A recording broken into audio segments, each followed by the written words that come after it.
What's going on, guys? It's the Bigs Podcast, episode number 135. And today we are going to break down the week that was in week number 10.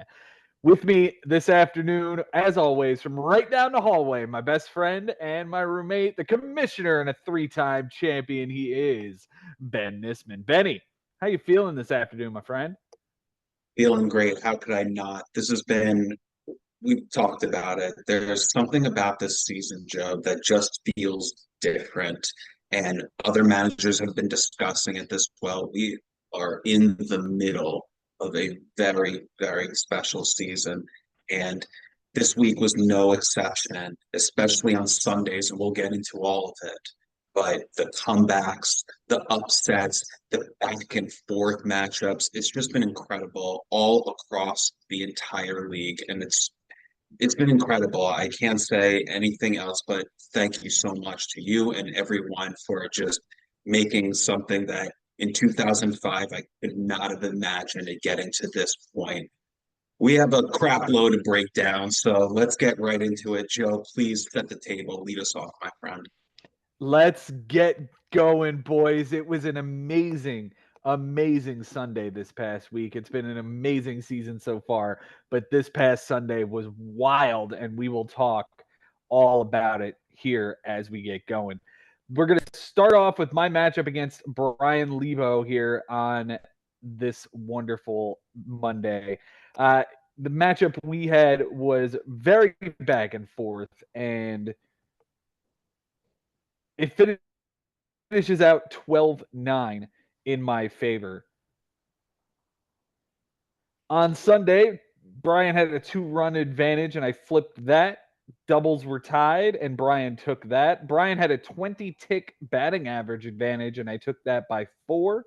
Losses were tied, and he took that, and he did overtake me in strikeouts as well with Tyler Glasnow in the final game. So again, it was 11-8 coming in. It's 12-9 going out, all in my favor. Close categories. Lebo wins by the double, 2 triples, a stolen base, a loss, 2 home runs given up by a pitcher, and 4 strikeouts by a pitcher.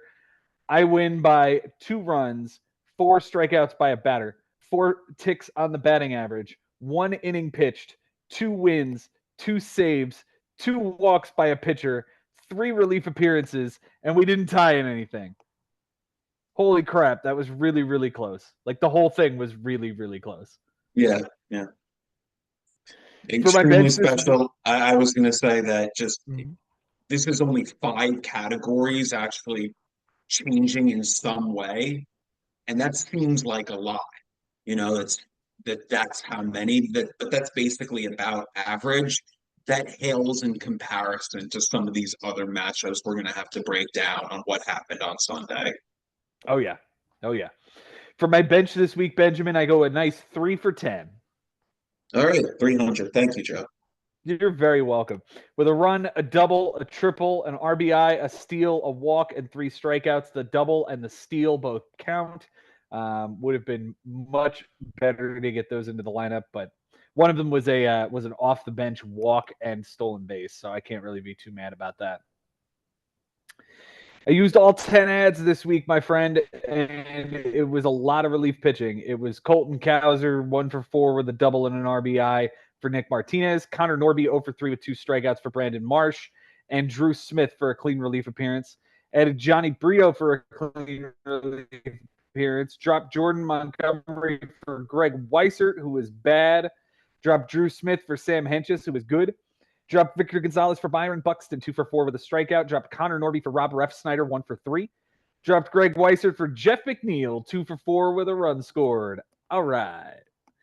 And finally, dropped Byron Buxton for Bryce Wilson, 4 1/3, a loss, 2 walks, 4 strikeouts, a 14.54 to 185 Detroit. Again, it was all 10.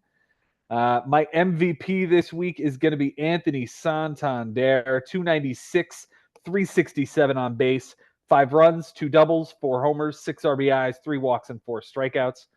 The least valuable hitter is Zach Geloff, 167 batting average and on base, a run, a homer, an RBI, a steal, and 4 strikeouts. The Cy Young goes to Framber Valdez, who threw me a complete game shutout. Oh no, complete game, 1 earned run for a win, a homer, a walk, 8 strikeouts, a 1 and a 0.56 whip. The Cy Young is Jordan Montgomery, who gave up, he gave up a lot. 2 innings, a loss, a 27 and a 5. It was not pretty for him. For Lebo on his bench this week, Benjamin, he goes 8 for 31. Not so easy. 254. 258. All right. Almost had it. Yeah, 3 I have the runs, 2 idea. homers, 5 RBIs, a steal, a walk, and 5 strikeouts. The 3 runs are the only thing that matters, and he would have had to be perfect in order to make it happen. He also looks like he used all 10 as well. He added Sam Mole for a relief appearance, dropping Ivan Herrera. He dropped Michael Kelly, the gambler. He added Ty France 0 for 3 with a strikeout and an error. He dropped Xander Bogaerts for Danny Young for a clean relief appearance. Dropped Jesse Chavez for Andrew Nardi in a clean relief appearance. Dropped Danny Young for Andre Morejón, clean relief appearance. Dropped Alek Manoah for Freddie Fermin, 1 for 4 with a run, a walk, and 2 strikeouts. Dropped Andrew Nardi for Enyel De Los Santos, clean relief appearance. He dropped Freddie Fermin and Ty France for Ryan O'Hearn, 1 for 4 with a run, a double, and a strikeout. Dropped Enyel De Los Santos for Jesse Chavez, who was not great in his second appearance on the team. And he dropped Dylan Lee for Bowden Francis, 4 innings, a walk, 3 strikeouts, nothing earned in Oakland. His MVP this week is, I'm giving it to Starling Marte, surprisingly enough. 500 Probably with didn't a even play. He probably 538 played on only base. like 5 days or 4 days in the week, though, right? Yeah, but he hit 500 with a 538 on base, 4 runs, a double, a triple, 3 RBIs, a steal, and only 1 walk with no strikeouts. Wow. Yeah, it's a really good week. Really good week for that guy. JT Realmuto is going to be the least valuable hitter at 125 with a 263 on base with a walk and 6 strikeouts. The Cy Young will be Tyler Glasnow, 12 innings. He did take 2 losses, 3 bombs, 3 walks, but 21 strikeouts and a 4.50 ERA and a 1.17 WHIP. Shout out to Corbin Burns, who had a nice 7-inning 1.29 and an 0.71 appearance as well. The Cy Young goes to Tristan McKenzie, 5 1/3, 3 bombs, 2 walks, 7 strikeouts at 8.44 and a 2.06. Benji, what'd you see here, my friend? Well, it's obvious that Bryan Lebo is continuing to grind it out no matter how tough this season has been for him. Yeah, he's 30 under 500 right now. It's not a dead season yet. We still have a whole second half, but he made you work for it, Joe. And Oh, yeah. you did a lot of impressive stuff here with your pickups of the bullpen. Um, Despite how horrendous Jordan Montgomery did, he still gave you enough innings here to win by 1. The pickup of Jeff McNeil, 2 for 4. You look at batting average, that's a 267 to 263. This matchup could have very easily been 11-10 rather than 12-9. And 11-10 and 12-9 is still a win for you, Joe. There is a big difference of just getting that one other swing stat in your favor. So that's an enormous unsung decision by you on Sunday to pull that off and grab that stat out of nowhere, where very easily that one could have fallen in Bryan's favor, and it just didn't. And it stinks in a way because you could tell how hard he's working. 10 ads every single week, but in this case, he was the inferior manager. I think in general, for 7 days, you played the game better than him. And even though he probably beats a good amount of managers with the way he was playing his team this week, he was just up against a tougher matchup. Bryan was a hell of a competitor. He always is. And I wouldn't have been surprised to see him come away with a win here. On Wednesday, we were discussing the matchup, and he texted me and he says, I'm just afraid of the weekend. You know, the weekends have been screwing me every single week. And I feel like it's going to end 12-8 in your favor. He was up 12-6 at the time. It was Wednesday. It was still very early. But here he is calling exactly what he said was going to happen. 12-9 is the finish rather than the 12-8. So he's changed his team name. It looks like he's Sunday Bloody Sunday again because the Sundays just keep biting him in the ass and putting him further and further in a hole. Yeah, yeah. I mean, how do you feel about his team going forward? Obviously, the schedule isn't really in his favor, but he has gotten a couple of those really tough managers out of the way now. And if he can somehow find a winning streak, do you think that maybe he can get himself back in this race? We have seen second half surges from Bryan Lebo before. There's no reason to believe that he can't do it. My only concern is that, some in a season like this where it is so competitive and everyone is fighting for every single stat, getting a winning streak and putting yourself on that track to the playoffs from this far behind at this point, 30 under, is going to be really, really difficult to do. He's going to have to stomp out a couple of teams like in a row Yes. and then really Right. continue to push himself. So Right. I hope it happens. I'd love to see Yeah. this guy make some noise. I just Mhm. don't know that it is going to happen, even with the really good pitching staff he's assembled. Yeah, pitching can only get you so far. In general, it's just going to be how he matches up against his next few opponents. Like you said, a couple of big wins in a row will do it. The problem there is you have to avoid getting rocked in 1 week. And in general, like, for 12 weeks left, there's a good chance everyone's going to get rocked at least once. Mhm. So that's that's my concern. The fact that he not only needs a couple of big wins, he needs to avoid getting stomped on for a week. And when we have this kind of competitive atmosphere this season, it's going to be tougher for sure. And how about you? Are you feeling like you're in a good place? You're 5 over 500. We got 1 week to go until the second half. I mean, if I'm you, I'm signing up for this season so far, especially with the lead we have in 2024. Yeah, I'm thrilled to be over 500 and sit right in the playoff race and just wait until the weeks pass and see where I'm at as this season continues. But I'm thrilled with where I'm at. I hate this team. I don't know that it's a playoff team, but I'm going to drive it as hard as I possibly can to make the playoffs. Um, I just have to wait until Turner and Cole get back, and then I'll really be able to see exactly what I've got and maybe make a big change if I feel the need to. But the truth is, I think this team has got something that can push for the playoffs. I'm right there with everybody else that's in the hunt. So it's exactly where I want to be. Let's move on to the next matchup here, Benjamin. Let's talk about the big leaderboard. The guy at the top of that leaderboard, Mike Haber, taking down a 13-7 win over Henry Collins this week. See anything special here this week?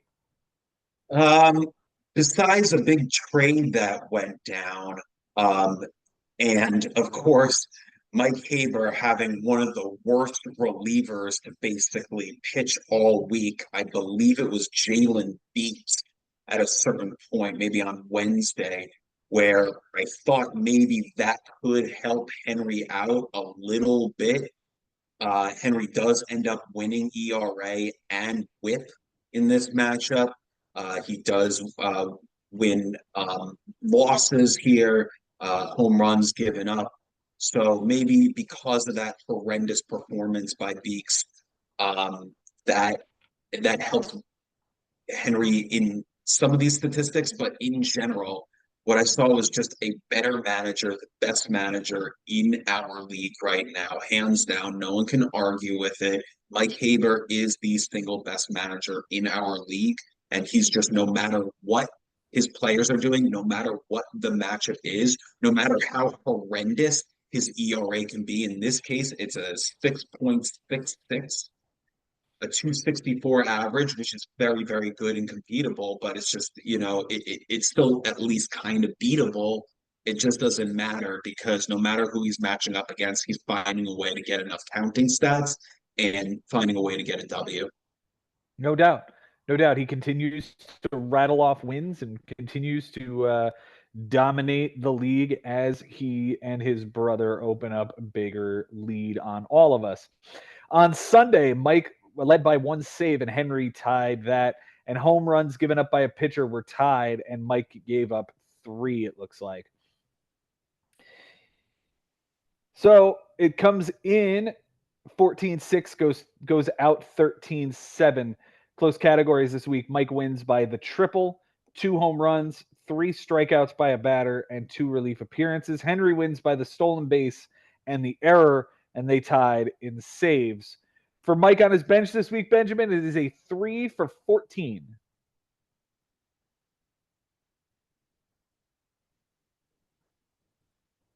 Very good. Is it 237? 214. Yeah, the worst. 214 with a run, a double, a homer, 2 RBIs, 3 walks, and 3 strikeouts. None of it plays. He used 9 ads this week. He added Spencer Schwellenbach. What team? Oakland. It is the Atlanta Braves, actually. Oh, okay. Sure. 4 2/3 with a loss, a homer, 2 walks, 4 strikeouts, and 11.57 and a 193 at Boston, dropping Tommy Kahnle. He dropped that kid for J.P. Sears, 6 innings, a loss, 3 and an 0.83 against Seattle, dropping Jalen Beeks. He added Luis Medina, who was bad against Toronto, Austin Gomber, who was bad in St. Louis, and Eduardo Rodriguez to his IL, dropping Sears and Cade Povich. He dropped Austin Gomber for Dednell Nunez, who is a relief pitcher for the Mets, who was bad. He dropped Luis Medina for Jared Koenig, who didn't appear. He added Orlevis Martinez to his NA spot and dropped Koenig for Eric Fetty. Again, he used 9 of them. His MVP this week, who the hell else would it be? But it's Aaron Judge. 500 with a 630 on base percentage, 8 runs, 3 doubles, a triple, 3 homers, 12 RBIs, a steal, 7 walks, and 4 strikeouts. The man is a beast again. His least valuable hitter goes to Christian Walker, 222 with a 222. A run, 4 doubles, 3 RBIs, 9 strikeouts, and 2 errors. The 2 errors are what I'm counting here for the bad side. But 4 doubles is always very nice. The Cy Young this week is Nate Eovaldi. 12 2/3, a win, 2 homers, a walk, 12 strikeouts, a 2.13 and an 0.71. And the Cy Young, I'm going to give to Braxton Garrett, 1688 and a 263 over 2 2/3 with a loss. But I mean, Jalen Beeks, you're right, was awful in the one relief appearance he had. 2/3 of an inning, a loss, and a 67.50 with a 6. Yeah. He was also very, very bad. Yeah. On the other bad side of the hitting, though, Michael Garcia, he also had 2 errors, and he didn't have the 4 doubles Christian Walker had. He had a 174 average, which is actually worse than Christian Walker as well. Christian Walker's a bigger star on his team, so you're expecting a little bit more. But yeah, he had a couple of guys that kind of slumped it through the week for him. But yeah, that's Mike Haber. He's going to find a way to get the W regardless. No doubt. No doubt. Especially when he's pitching to a 666 and still wins the week, you know something's going right for Mike Haber. Yeah, well said. For Henry's bench this week, he goes 7 for 33. Man. 214? 212. Almost nailed it. I was going to say, yeah. Damn. 4 runs, a double, a homer, 5 RBIs, 2 walks, 9 strikeouts, and none of that plays. He used 8 ads this week. Mitch Spence, 6 innings, a loss, a 6 ERA, and a 1.67 against Seattle, dropping Kevin Newman and Robert Gasser. He drops Mitch Spence for Eric Fetty, 5 innings, 7 strikeouts, a 5.40, and a 1.20 against Chicago. Drops Blake Walston for Ahmed Rosario, 1 for 4 with a double and a strikeout. Drops Eric Fetty for Ramon Urias, 1 for 4 with a double, an RBI, and 2 strikeouts. He drops Urias for MJ Melendez, 0 for 4 with 2 strikeouts. And then on Sunday, Leody Taveras gets dropped for Tyson Miller, who doesn't show up. MJ Melendez gets dropped for Cole Sands in a clean relief appearance. And Ben Brown gets dropped for Mitch Spence. 7 innings, 3 strikeouts, a 2.57 and an 0.71 against Toronto. So he had a bad start at the beginning of the week against Seattle and a good start for Henry at the end of the week against Toronto. The MVP this week, who else is it but Bobby Witt Jr., 391 with a 417, 4 runs, a triple, 2 homers, 5 RBIs, 2 steals, a walk, 6 strikeouts, and an error. The least valuable hitter is Max Kepler, 077 with an 077 run, a double, an RBI, and 6 strikeouts. The Cy Young, yeah, I'm going to give it to Mitch Spence because he was pretty good at the end of the week. Saves the headache anyway. 13 innings, a 4.15, a 1.15, a walk, and 6 strikeouts. The Cy Young goes to Freddie Peralta, though. 3 1/3, 5 walks, 3 strikeouts, an 8.10, and a 2.70. Gross. Mike Haber continues to roll along, my friend. I know, and he's sitting on the top of the leaderboard in so many categories. I mean, it's just going to be tough to compete with this guy if he's just going to continue to do this week after week. And honestly, I mean, firstly, he's got the 4th best batting average amongst all of us with his 257. He's also right at the top here, number 4 in on base percentage with a 334. He's 3rd in the league in home runs with 85. The top number is Ari with 87. So he's basically right there. He leads the league in RBIs with 331. Second place is 303. That's second place. It's Cody Pyatt, but that's a pretty significant difference. So you look at these numbers, and it's just like offensively, he's so deep. And you know that in general, he's just going to keep playing to the score no matter who he's playing against. And if he gets a bye here after winning a championship, he's already in our heads as a guy that only needs 2 more wins to go back to back, get his 3rd championship and tie me. So he's going to be a very, very, very tough competitor throughout this season. I have him this week. I'm dreading it. And I can't wait until we're talking next week and that's just over with. And hopefully I got out of there with not too bad of a loss that I can lick my wounds and just move forward. As far as Henry, he's done with it. He's dealt with it. He took about as easy of a loss as it could have been. Like it could have been way worse. So Henry being over 500 here, he had that nice winning streak going, and now he's still an over 500 team. I mean, I'm so proud of the way this guy has continued to compete, man, because it's hard to do it in this league as consistently. Last year, he went with Kyle Tucker as his number 1 pick. Here he goes with Bobby Witt. And these guys haven't been around that long. I mean, yeah, of course, like you know Kyle Tucker for the last few years. So you can assume he's gonna do what he's gonna do, but he very well could, and he's still a very young guy.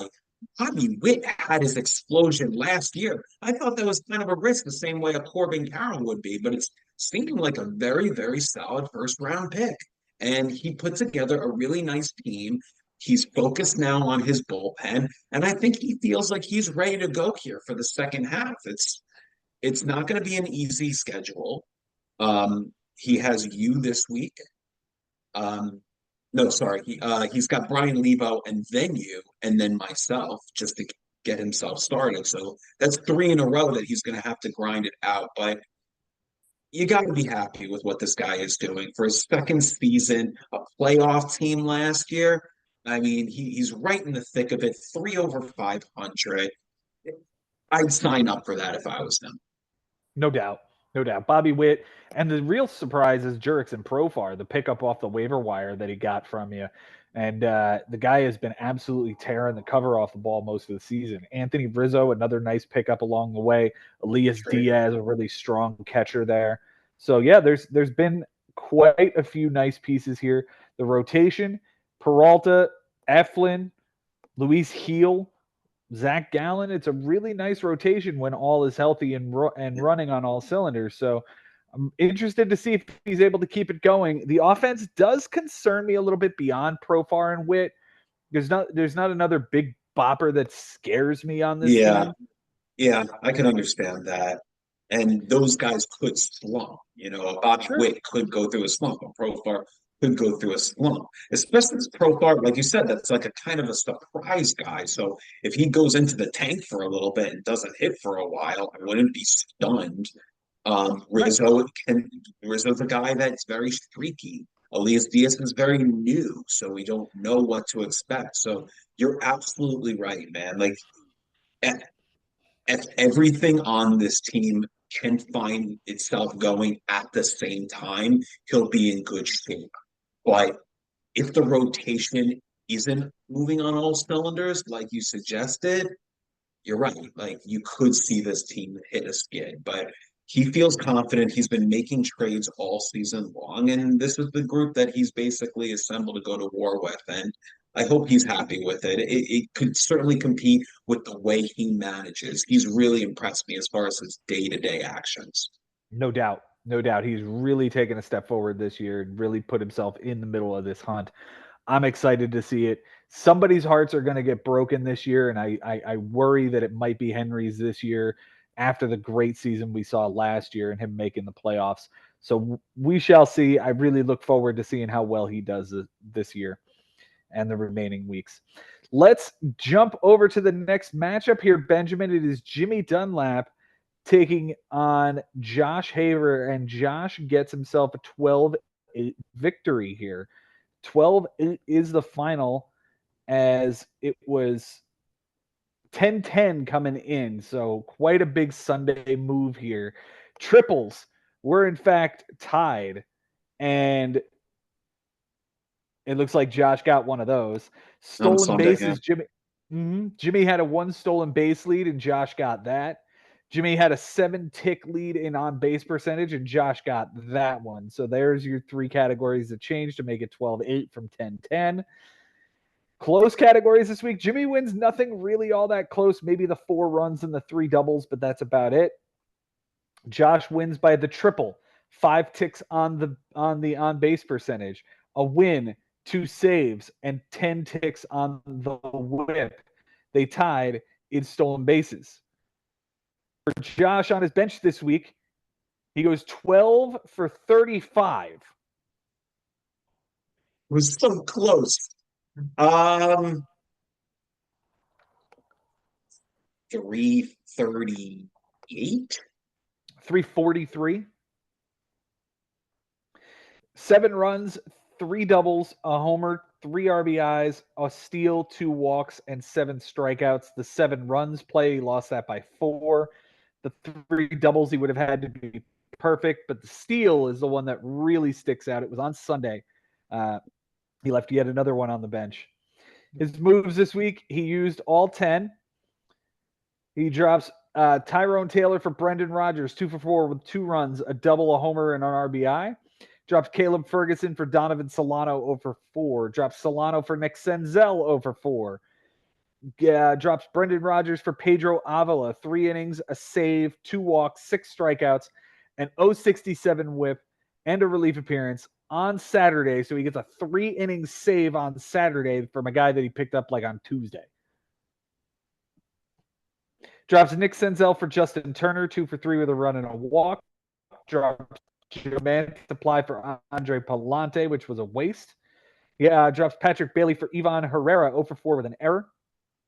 And on Sunday, drops Palante for Jake McCarthy, 3 for 4, a run, a homer, 2 RBIs, and a walk. Fuck it. Let's see how that guy does. He drops Pedro Avila for Stephen Okert after the bell, and dropped Ivan Herrera for Jordan Montgomery after the bell. He used all 10. His MVP this week, we're going to talk about Jarren Duran, my friend, at 269 with a 355 on base, 8 runs, 2 triples, 2 homers, 3 RBIs, 4 stolen bases, 4 walks, 6 strikeouts, and an error. The least valuable hitter is a combination of Jorge Soler and Adolis Garcia. Soler, 083 with an 083, an RBI, and 2 strikeouts. Dallas Garcia, 053 with a 143, 2 walks, and 6 strikeouts. Not good from either one of them. Matt Waldron is, in fact, the Cy Young this week. 12 and a third, a win, 2 walks, 8 strikeouts, a 146, and an 057 from the knuckleball guy in San Diego. Really?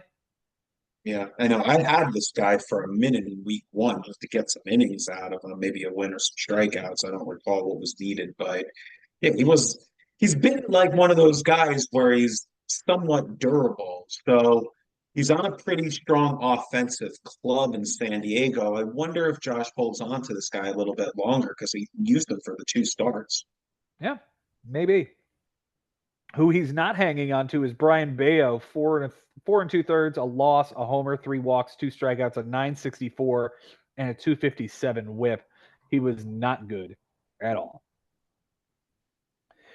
For Jimmy on his bench this week, Benjamin, he goes 12 for 56.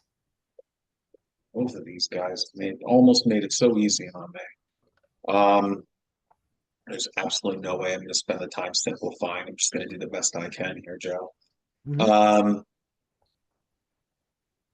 272. It's a 214. Oh my God. How did I get that bad? All right. 6 runs, 2 doubles, a triple, 2 homers, 6 RBIs, a stolen base, 2 walks, 10 strikeouts, and an error. The only things that play are the triple and the stolen base, as those were the only 2 close categories, realistically. The triple comes on Sunday on the bench. The stolen base comes on Sunday on the bench as well. I know Jimmy had talked to you about that. He was a little frustrated by that, wasn't he? Yeah. He feels like every single thing he does right now, he should be doing the opposite. Maybe he should start putting some money down on his bench or whatever his opponent is doing. He feels like he's overthinking it and overmanaging right now. And yeah, I don't know what to say, man, because like I've been there and you can't you can't speak the words to make the players execute and do what you want them to do when you want them to do it. You know, you just kind of have to find your way out and not overreact. Don't assume everything is going to consistently happen week to week because every week is a brand new story. So you kind of have to just play it day by day and then just try to find a way to win Monday and try to find a way to get a lead maybe going into the weekend where you can feel comfortable and say, I'm not going to get crushed throughout this. You know, at the end of this matchup, I'll feel okay. And he does have a favorable opponent right now. So I think that's a good place to start to not get out of hand. We still have a whole second half to go. So I Yeah. hope that he can find his way out of this mentally because there's definitely enough talent on the squad, and he is one of our best day-to-day managers. So I have no doubt he'll find his way out of it. He's only 9 under. It's definitely within striking distance. It's Oh well yeah. with it. He could get back to 500 in 1 week, get over 500 in 1 week. It's very, very. He just has to stomp out one guy and he's right back in it. For his moves this week, he used 7 of them. He added CNL Perez for a clean relief appearance, dropping Adam Duvall. Added Wyatt Langford 2 for 4 with a triple and a strikeout, dropping Chris Paddock. He drops Mark Canha and Jake Myers for Bailey Falter, 4 innings, a loss, 2 homers, 2 walks, 6 strikeouts, 11-25, and a 250 against the Dodgers. And adds Scott Alexander for a clean relief appearance. He drops Bailey Falter for Aaron Savali, who was bad against Baltimore. He drops Savali for Simeon Woods Richardson, who was bad against Pittsburgh. And he drops Simeon Woods Richardson for Cam Boozer, who gets a save and a relief appearance on Sunday. Good job. His MVP this week is Nolan Gorman, 261 with a 346, 4 runs, 3 homers, 4 RBIs, 3 walks, 6 strikeouts, 5 errors. 5 errors from one guy. The least valuable hitter is going to be Matt Vierling, 105 with a 227, a double, 3 walks, and 5 strikeouts. Yeah. Can't have that guy playing for you every day. No. The Cy Young is Chris Sale, 7 innings, a loss, a walk, 10 strikeouts, a 2.57 and an 0.86. The Cy Young is Pablo Lopez, 4 innings, a loss, a bomb, 6 walks, 4 strikeouts, a 15.75 and a 2.50. Pablo Lopez on the season is not what you would have expected this year. 5.45 ERA across 71 innings. Certainly not what I expected. I thought that he would be at least close to what he was last year, where he has shown in Miami. Yeah, obviously it's early. As long as he's healthy, I can assume that law of averages will play a factor here, and he'll have a strong second half as long as he's healthy. Um, yeah, Jimmy's team is going to be fine because it's Jimmy Dunlap. This guy walked away as a world champion of this league. Uh, Playoff hunt through the end. And what else can you say about Josh Haber except that he's just, I mean, he's on another level, man. Like it's just since 2021 and parts of 2020 where it was a nice short season for him to work himself into. He barely missed the playoffs, but since 2021, man, it seems like a scary team that now it went from it's weird because it was only like 6 years ago where you're like, oh, nice, I have Josh next week. Like that should be fine. Where it's just like, Right. fuck, no, man, I have Josh this week. Like I gotta really, really figure this crap out for 7 days. And it's weird how it only took a little bit of time and now all of a sudden he's so dangerous and just one of those guys on the schedule. You're like, shit, like this is the worst. My team's in a slump and now I'm playing Josh. Oh, my team is hot right now, but I have to play Josh. Like no matter how you look at it, if you know you got to play Josh, it's just a different outlook, and it's really awesome.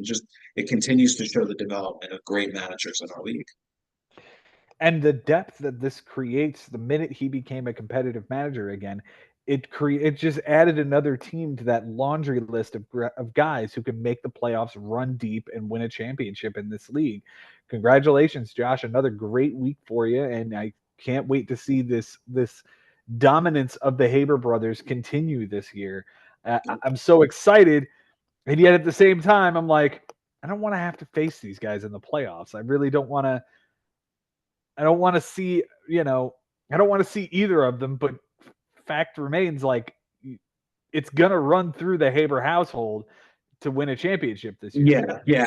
At some point, you're someone to win a championship. If it's not one of the brothers, you're gonna have to go through them somehow. Exactly. For sure. And and Jimmy, it's just another one of those guys, man. Just he will be a dangerous player. You know what I mean? Like, by the way, 12 for 56, obviously closer to 200 than 250. So my brain went off when we were talking about the bench. 214 on the bench. That ain't too shabby, man. Like, sure, like he loses this matchup. Sure, he overthought it, but he played his bench correctly. So what I mean, he can't make the hitters hit. He can't make the pitchers pitch better. So I mean, it's just timing. He played a tough manager at a tough time. Don't forget that this whole matchup, it was like 10-9, 10-10 the whole week. Week, it was just back and forth. I was like, I have no idea who's going to win this matchup. If I have to guess, I'm going to say Jimmy, but I just don't have a clue. And this one falls in Josh's favor by 4, and it's impressive, it's stunning, but at the same time, it wasn't 14-7. Jimmy did what he had to stay in this race. He's doing great. We got a whole second half. I'm so excited about both of these managers. Yeah, it's annoying that they're competitors and that they're guys that you have to worry about and they block you from a chance of getting into the playoffs, but that's what's beautiful about the league in 2024. The sticks that get in here, whoever is crowned number 1 at the end, we'll all know that guy deserved it and earned it. That they didn't have to win they won a 17-3 matchup against a guy that barely checks his team for 7 days. Like every single week, there was somebody you had to grind it out against. No doubt. No doubt. The other thing I will mention, you mentioned how close this matchup was all week. 10-6, 9-8, 10-7, 11-9, 10-8, 10-10 going into Sunday. and then 12-8, and it finishes out. So this was the largest it was other than after Monday. So you could be disappointed, but you could also say if the coin flip goes the other way, it could be 12-8 in the other person's favor. So yeah.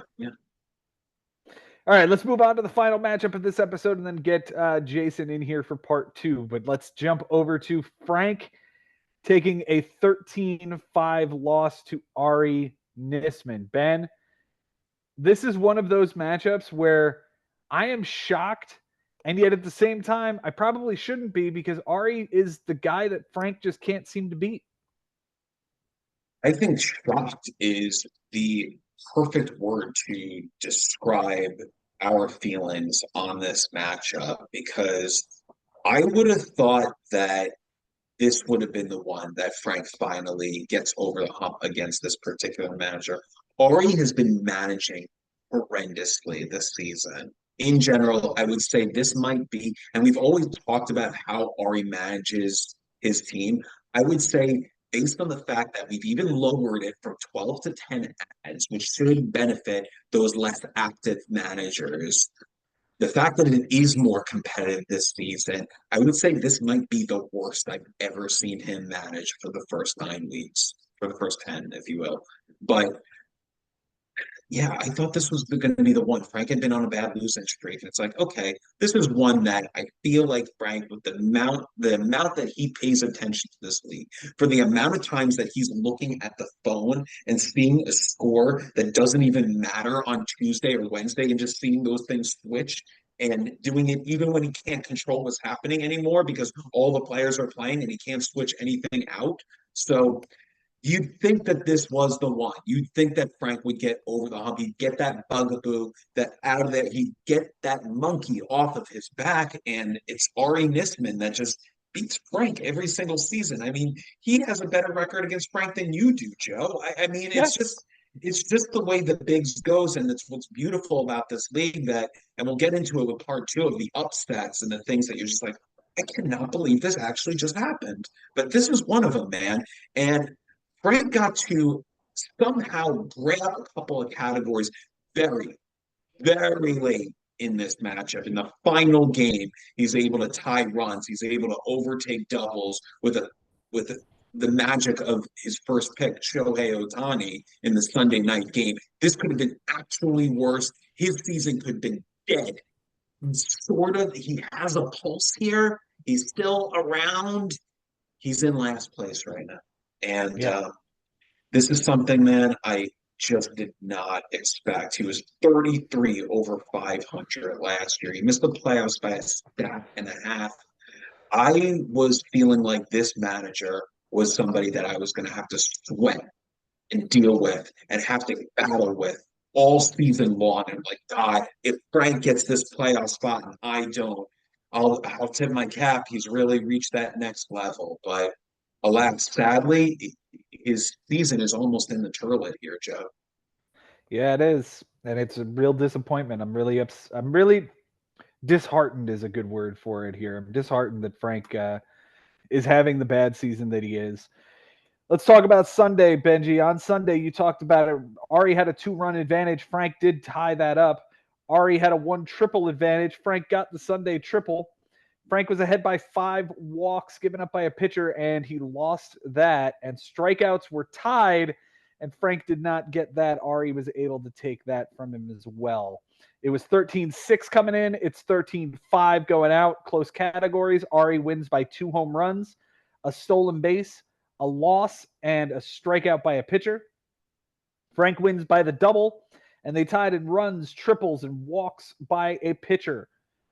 For Ari on his bench this week, He's 35 for 130. Are you kidding me? No. Honestly, man, that might be divisible. Like you might be able to divide that into that. Holy crap, 35 for 135? No, 35 for 130. 35 for 130. 262? Wow, he almost got it. It was 269. Oh, 21 runs left on the bench Well, in a that tied scored as a category. tied category. Yep. Oh my god. Three doubles, 8 homers, 28 RBIs, a steal, 3 walks, and 33 strikeouts. He did not make an ad. He did not make a move. He's made 3 since the beginning of May. It's insane. It's insane. The MVP this week is Fernando Tatis Jr. 448 with a 500 on base, 6 runs, 3 doubles, 2 homers, 3 RBIs, a steal, 2 walks, and 4 strikeouts. The least valuable hitter this week is Taylor Ward, an 050 with a 240 on base, 5 walks, 5 strikeouts, and an error. The Cy Young goes to Yoshinobu Yamamoto, 7 innings, 2 walks, 7 strikeouts, nothing earned in an 057. The Cy Young goes to Sean Manaea's 14.73 ERA and 2.18 WHIP. For Frank on his bench this week, Benjamin, it is a very easy 4 for 8. You're kidding. Wow. Well, thank you, Frank. 500. With 2 runs, 2 RBIs, and a strikeout. The 2 runs certainly would have mattered. It was a 2 for 4 on both days with an RBI and a run scored. So each one of those would have gotten him that runs category. Yeah. He used all 10 ads this week. Started off adding back Tyler O'Neill, 2 for 4 with a run, an RBI, and a strikeout, but he's got more knee problems and he's back day to day, so he's off Frank's roster again. He dropped DJ LeMahieu for Gio Urshela, 1 for 4 with a strikeout. Dropped Urshela and Randy Rodriguez for Jared Koenig, who was good as an opener against Philly. He dropped Travis d'Arnaud for Henry Davis, 1 for 3 with a double and a strikeout. Dropped Koenig for Will Vesta, clean relief appearance. Adds Brendan Rodgers, 1 for 4 with a strikeout. Drops Henry Davis and Brendan Rodgers for Gabriel Moreno, 0 for 4. And then drops Geraldo Perdomo for Jalen Beeks for a clean relief appearance. Drops Tyler O'Neill for Derek Law, who got 2 innings in his relief appearance. And then dropped Gabriel Moreno for Hurston Waldrop. 3 2/3, a loss, a bomb, 4 walks, a strikeout, a 17-18, and a 2-18 in Washington. This was the final play of the week, and this was one of those plays where he said, I have to try to go get strikeouts, and the kid gave him 1 strikeout. The final move of the week, he had benched his pitchers earlier in the week, and we had questioned what exactly was happening there. I did ask Frank about that. He said that he was giving Ari a chance to shoot himself in the foot, and he didn't, because when Ari threw those 4 pitchers, he threw to like a 3 and change ERA with a ton of strikeouts. It was really a good day for him. Gets him right back into this thing. And so Frank is thinking now, I have to try to get the strikeouts without taking the loss. He gets neither. He gets the loss, doesn't get the strikeouts. Tough week.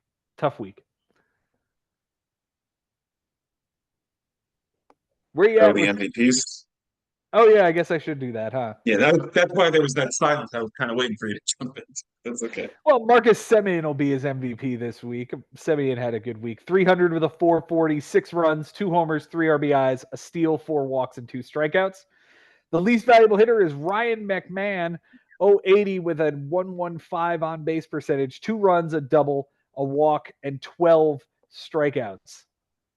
The Cy Young goes to Tanner Houck, 7 innings, a win, a bomb, 9 strikeouts, a 2.57 and an 0.43. The Cy Young goes to Hurston Waldrop. We talked about him. Yuck. Yeah. So before we get into what happened on Friday, I'm looking at Ryan McMahon, who has an impressive 263 batting average. Yet he's been named our least valuable player 2 weeks in a row, which tells you how scorching he must have been at a certain point since May 31st. And we know how strong the May was for him. That was a special month. But since May 31st, we got an 0 for 3, 1 for 4, 1 for 2, 0 for 3, 1 for 5, 0 for 4, 1 for 5, 0 for 4, 0 for 4. It's just when you're getting that kind of production out of a spot that, third base, you kind of hoping that you get some thump out of. He's going to strike out. Like, that's just his thing. Like, no matter what, you're going to have to take those woes. But, it's got to give you something. It's been brutal now for 2 weeks with this guy. Michael Harris batted 130 this week with a 200 on base, 2 runs, 2 RBIs, a walk, and 4 strikeouts. Joe, I mean, what part of this team is producing right now, and why? Tell me why do you think on Friday Frank thought that he needed to let Ari play the game a little bit and catch up in certain areas just to make his life more difficult on Sunday, and hoping and praying with his last ad that he can grab a couple of categories like the strikeouts, avoid the loss, like you were saying. Like, this week was a mess. And it felt like the win was right there when Ari's given up 20 plus runs on the bench, plenty of doubles. Like, this could have been a winnable week for Frank. I mean, he shot himself in the foot here. Yeah, he had 4 relief appearances on the bench that day, and it would have been 2, 4, 6, 7 more strikeouts, no decisions, 2 walks, 4 relief appearances, all of them clean.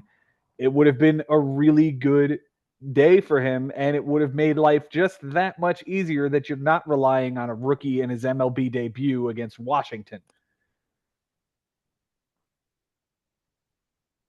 Disappointing week, and the thing is, like, it feels like regression as a manager. I mean, I'm not going to say that Frank has gone all the way back to 2018, but that particular move, that Friday move, is not something we see from him on a regular basis. Yeah, he's more of a guy that's even like on a Sunday, I'm not gonna avoid strikeouts. I'll go for the double. I'll go for the walk. Where other managers would be like, it ain't worth it a try. Like, you do see more aggressive play than passive play. Yeah. So it might have been a circumstance where I do know Ari, is only basically playing starting pitchers. He's kind of at the mercy of when they're going to be starting through the week to try to keep holding on to enough innings to make minimum. Um, that might have been part of Frank's thought process, that Ari might not make the minimum here. Like, I was looking myself, I was like, if Ari does not check his team and doesn't switch his guys in, he could run into some issue. But he seemed to have no problem here, Joe. He got to 51 plus innings, very comfortably. Yeah, only 7 relief appearances, and he only batted 257. Like, it's something that was beatable. 3.16 ERA was going to be tough. A 107 whip was going to be tough.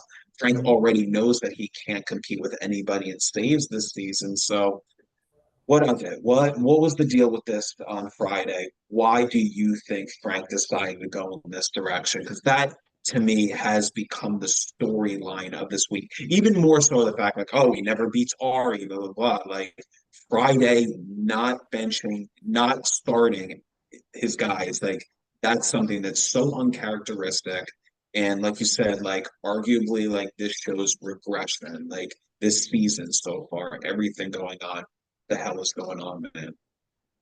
He's staring down 3 starters that day: Jake Irvin for Washington, Joe Ryan for Minnesota, and Yamamoto. And all 3 of them were absolutely outstanding. They combined, along with a save out of Alexis Diaz, 21 innings, a win, a loss, a save, a bomb, 7 walks, 20 strikeouts, a 1.29, and Yeah. an 0.76.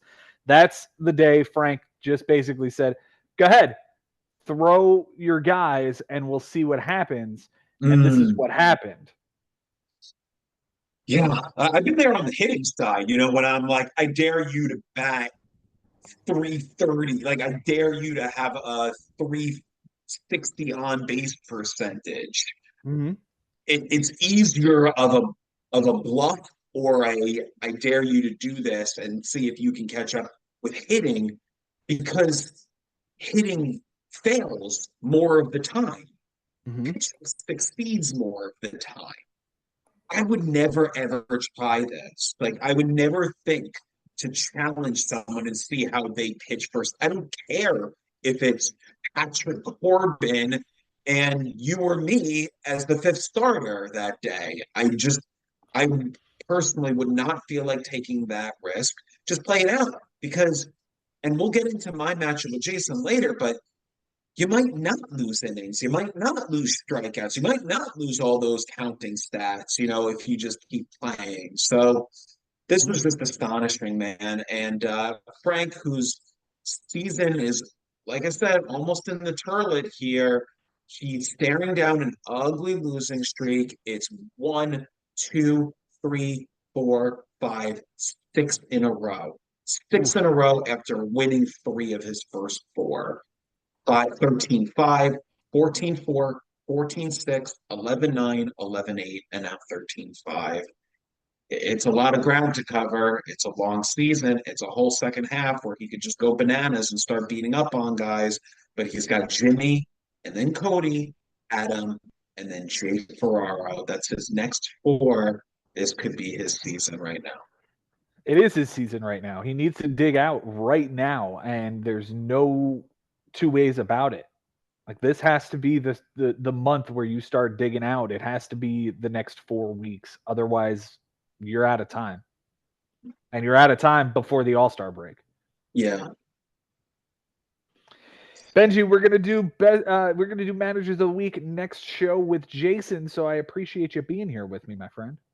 It's a pleasure, man. Can't wait for part two. We'll get into more of why this was one of, I said last week was a memorable week, and maybe it just sounds like I'm just a broken record, but just another insane week magnified by what happened on Sunday. And these four matchups, they show that Sundays really, really mattered, and we got a whole lot more to get into. So thank you so much, Joe.